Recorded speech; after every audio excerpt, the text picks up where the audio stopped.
تو دیکھیں جو تدبیر جسے مذموم کہا جاتا ہے تو اس سے مراد وہ تدبیر ہوتی ہے کہ جس کے اندر انسان کا جزمی ارادہ ہو اور اس میں صمیم قلب کے ساتھ وہ کام کرنا چاہ رہا ہو، خواہ وہ دینی کام ہو یا دنیا کا کام ہو، ٹھیک ہے۔ کیونکہ اب اس کو برا کیوں کہا گیا؟ اگرچہ کہ دینی کام ہو پھر بھی برا ہے، کیونکہ اس کے اندر اللہ تعالیٰ کے ساتھ ادب کی قلت ہے، قلت ادب پایا جا رہا ہے۔ کیونکہ ظاہر سی بات ہے کہ ایک مسلمان کا عقیدہ ہے کہ ہوتا وہی ہے جو اللہ تعالیٰ چاہتا ہے۔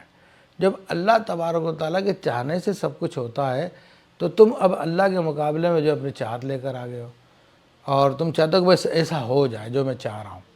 اور تمہیں اس بات کی کوئی پرواہ نہیں ہے کہ اللہ کی کیا مشیت ہے، کیا ارادہ ہے، اس سے تمہیں کوئی سروکار نہیں ہے۔ تو چونکہ یہ اللہ کے مقابلے میں قلت ادب پایا جاتا ہے اس میں، تو اس لیے فرمایا کہ یہ بے ادبی ہے۔ اور اس میں کہا کہ جب حی قیوم جو کائنات کے تمام معاملات کو چلانے والا ہے وہ تیرے لیے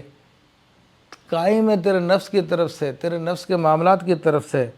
اور جو کچھ تو اپنے نفس کے بارے میں سوچتا ہے وہ تجھ سے بہتر تیرے لیے کرتا ہے، تو اس حوالے سے پھر تجھے کیا کھڑے ہونے کی ضرورت ہے۔ مثلا رزق وغیرہ کا معاملات ہوتے ہیں،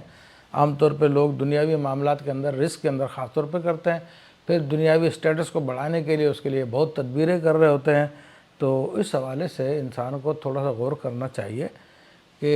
اللہ تبارک و تعالیٰ سارے کے سارے کاموں کو بنا رہا ہے، اور یہاں تک کہ اس نے خود نے فرما دیا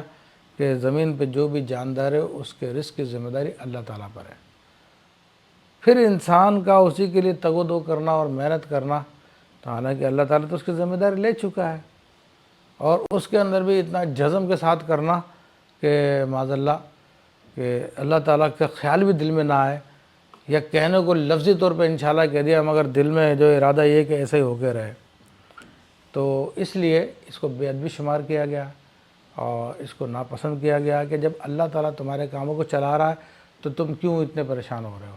کیوں تدبیروں میں لگ گئے ہو، اس کے اوپر چھوڑ دو، کوشش کرو اور چھوڑ دو اس کے اوپر۔ اور اس کی مثال میں آپ کو عرض کر دوں کہ جب انسان دنیا میں نہیں آیا تھا تو انسان کو جو بنایا گیا ہے تو انسان کی تدبیر سے نہیں بنایا گیا، اس میں انسان کی کوئی مرضی شامل نہیں ہے۔ جب انسان کے ماں کے پیٹ میں تھا تب بھی کچھ وہ تدبیر نہیں کر سکتا تھا، لیکن وہاں پہ بھی ساری تدبیر اللہ تعالیٰ نے کر دی۔ جب وہ دنیا میں آیا تب بھی انسان کچھ نہیں کر سکتا تھا، نہ اس کے ہاتھ پاؤں کام کرتے تھے، نہ زبان کام کرتی تھی، تو اللہ کی تدبیر تھی، اس نے ماں باپ کو لگا دیا۔